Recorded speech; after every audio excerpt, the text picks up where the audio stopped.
everyone, and welcome back to my channel, or welcome if you are new here. My name is Malaysia. I make mommy content, lifestyle content, and everything that falls under that category. Melody is 6 months old now, and I really wanted to film the 5-month update before I end up getting too far along and just forgetting about it. So I have my notes right here, and we are just going to talk about everything that happened in month 5. If you missed any of my prior ones, I will leave an iCard and also link down below some videos that you can check out to see my other month updates for Melody. I also have a couple of vlogs, and I do have a hospital vlog for when she was born if you would like to check that out. Now, let's get into this video. One thing I will say is that I feel like month 6 is traditionally the month where a lot of people think that your baby will drastically change. But in my opinion, I definitely will say, for me, I think that there was a big developmental jump in month 5, just because, you know, she just started doing a whole lot more in month 5. So I'm just gonna start from the top of my notes and the basic information first, and then we can get more into the developmental things and how I helped her get to start doing things. She's already trying to move around. She doesn't want to stay still. That's not her thing. Melody is currently in a size 2 diaper. She does weigh 14 pounds, 5 ounces. She had her last doctor appointment a couple days before she turned 6 months. So she weighed 14 pounds, 5 ounces. She was 25 inches long, which is about 2 feet and 1 inch, which is a long baby. She's a long baby, but very happy baby. She has no, I think she's teething. It's very hard to tell if she's teething.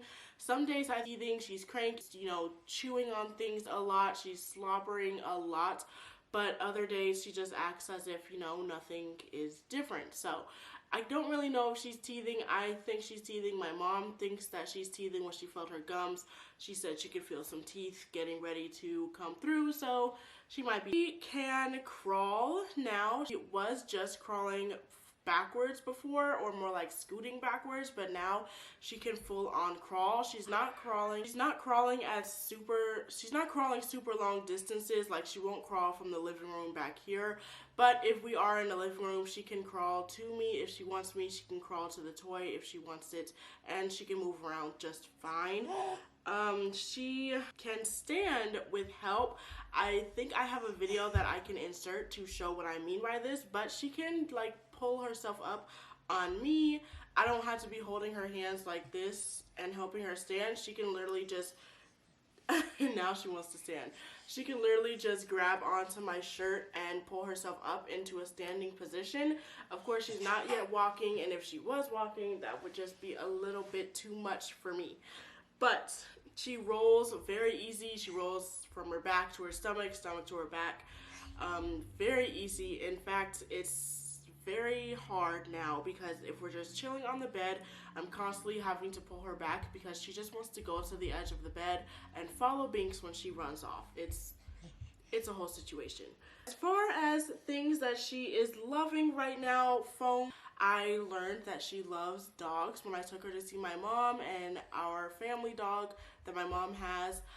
She really enjoyed the dog's company. She loves with dogs. So maybe one day in the future we'll have to get her a puppy or something, but not right now. Well, BB's company. She loves dogs, so maybe one day in the future we'll have to get her a puppy. She enjoys watching the Outer Middle Show, which is a guy on plays scary games. We love watching him, and this is probably from me watching him so much when I was pregnant with her, especially in the days before it was time for her to come out, because I was at home, so I was watching a lot of YouTube, and he was probably the go-to. No, he was definitely the go-to.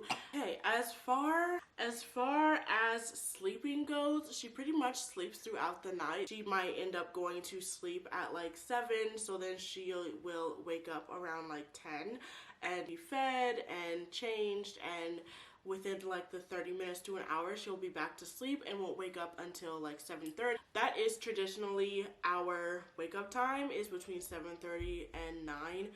I do want to start getting on a set schedule now that she is 6 months, but sometimes I'm just so tired that I need the extra sleep. So if she ends up staying asleep until like 8:30, then that's fine with me. But if she is awake at 7:30, that's when I will start our day.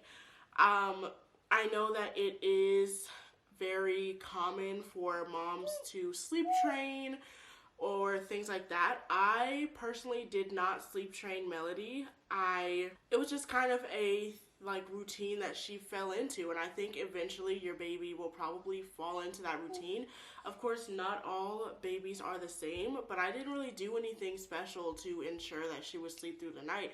I kind of just, I would put her down, and eventually she just stopped waking up throughout the night. Still takes the naps that she needs during the day. I want to try to lower her nap count, so I think now she's probably taking 4 naps during the day. I want to try to lower it eventually to 2, but maybe going to 3 for now. The only nap that I would take away is the morning nap. So when we wake up, if we wake up at 7:30, she'll typically want to go back to sleep around 9:30, and I would like for her to stay up until the afternoon, like not taking a nap 11 or 12, just because I want her to start getting used to being up in the day, on a normal basis without having to take a bunch of naps throughout the day. But other than that, I let her nap, as I haven't exactly started that transition into a 3 naps yet.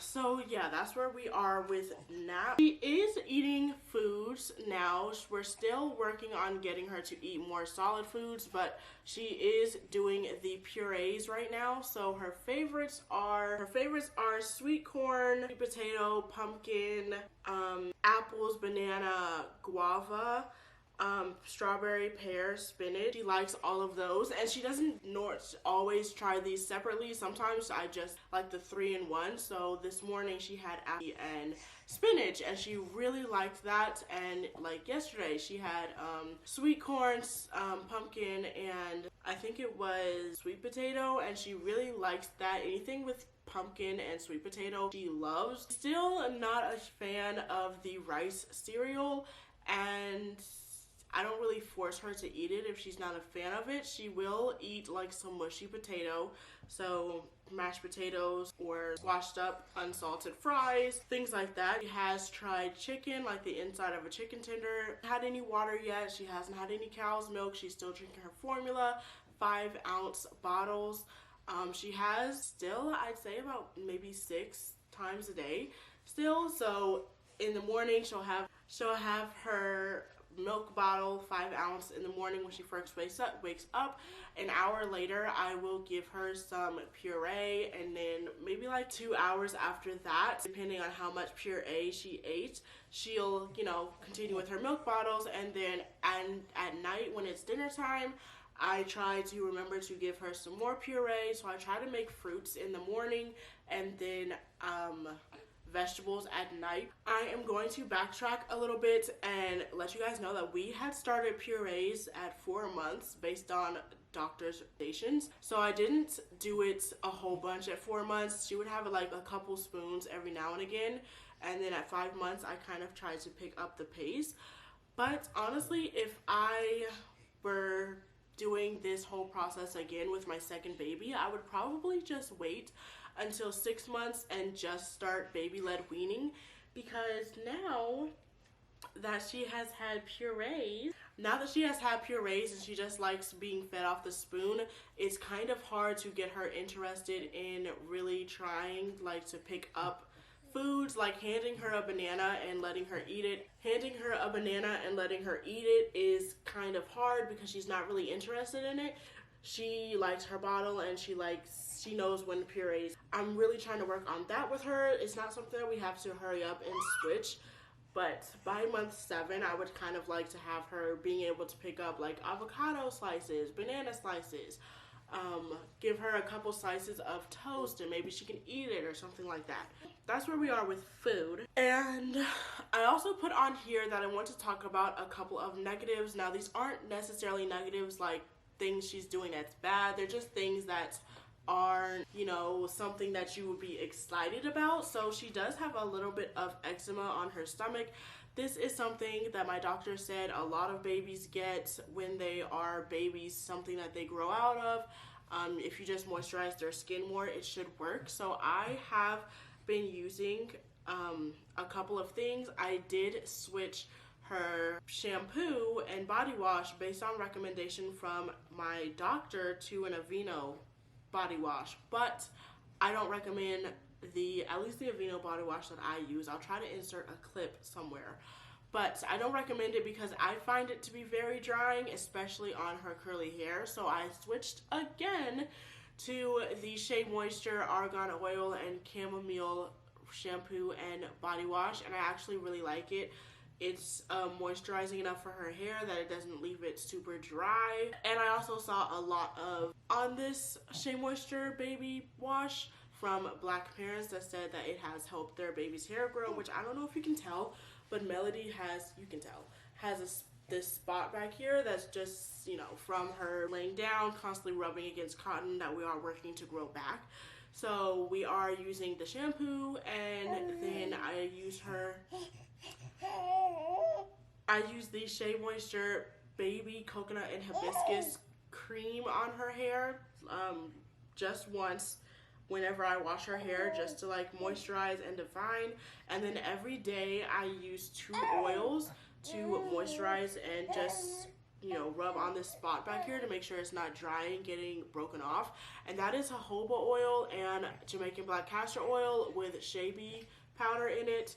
I like these. The Jamaican black castor oil one doesn't smell the best, but it's a thick oil that keeps her hair moisturized. When I used it the other night, it was able to keep her hair moisturized all night, and she woke up with moisturized hair. The only issue is that when she is up during the day, she just likes to move around and lay on the carpets, rolling on the carpet and things like that, so it can be a little bit drying. But she does have a satin sheet in her bed as her, you know, sheet for her bed, and that has really been helping, I feel like, so she doesn't wake up with super dry, unruly hair. Thank you for watching this video, and we'll see you in the next one. Bye, guys.